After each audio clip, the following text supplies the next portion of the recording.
And today is day number 10 of my video blog experiment. So this is the final day of my video blog experiment. And what I'm going to be talking about today is how it went. So I just checked on some of my statistics, and I thought I would give you a little bit of a breakdown about what the results were from doing an informal video diary style blog for 10 days in a row. Now, for those of you who haven't seen the very first video I made, I'm doing this because previously I was trying to record videos and they weren't getting done. I was procrastinating via perfectionism. I was worried about all these little details, and my way of overcoming that was to just do a more relaxed style video blog without any fancy intros or outros or any of that kind of stuff, just to get the ball rolling and get some content up. Now, previously I had a goal of doing 10 videos, so one every business day, but I actually I definitely smashed that goal. This is video number 13, so a big tick for getting that done. Totally won that one, so that's good.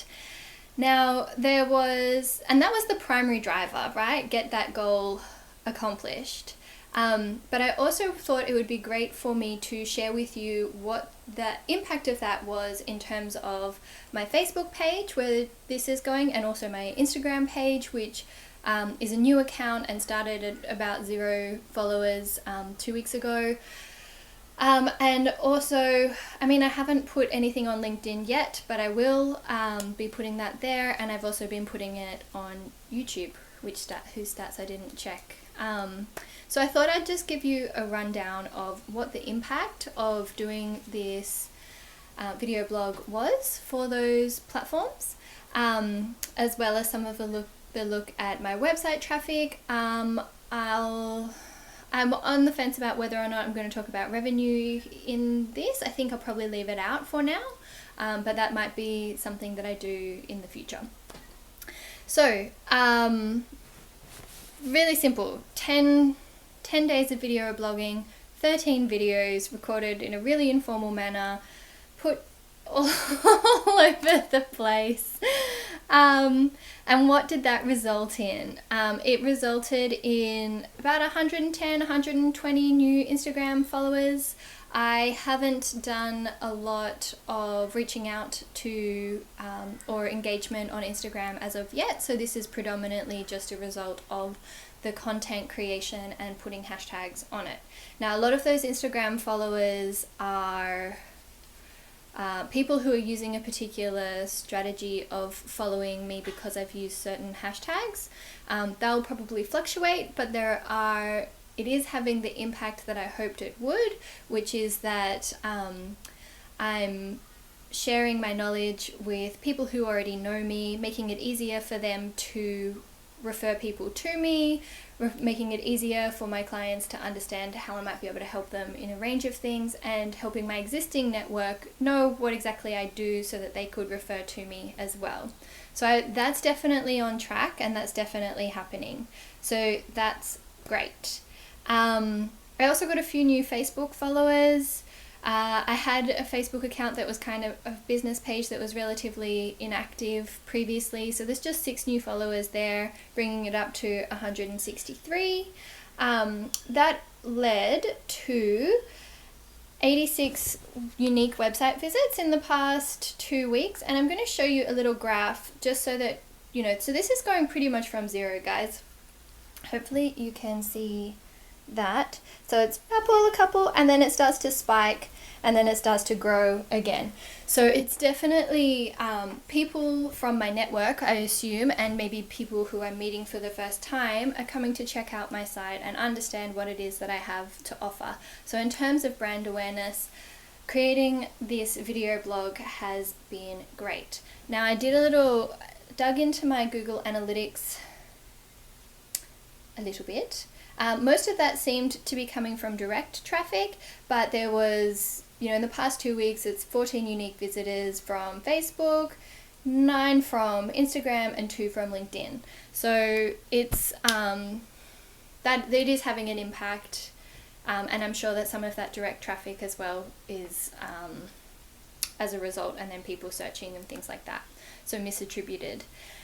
Now, it's also resulted in a few leads, which is great. So I think what has really worked well is doing content marketing of some kind. For me, having an informal way of doing that made it possible to get started. Having a set goal that was relatively short was also helpful for me, because 10 business days isn't a lot. I can do that. I'm not saying that I'm going to be video blogging forever. In fact, I don't want to be doing that. I do want to have very finite goals with this. So I would definitely recommend this format for people if they are struggling to get started with their content marketing. I think it's great. I possibly may be doing this in the future, because I feel like I've still got a lot of knowledge that I haven't shared yet, and this is an easy way for me to do that. But I think for the next 2 weeks I'm going to experiment with different content so that I can trial things out while my following is small. I know that as I get bigger, not only will I be more risk averse in trialing things with my content, but also drastic changes in content will make the audience fluctuate. So like the follower count and things like that. So it's not what people signed up for, and then they get weirded out. So I'm going to be experimenting while my accounts are small, just so that I can see what I like, what works for me, what people are responding to and enjoying, and those kinds of things. So this is day 10. Did it. 13 videos. And hopefully you guys enjoyed it. Hopefully you guys learnt something.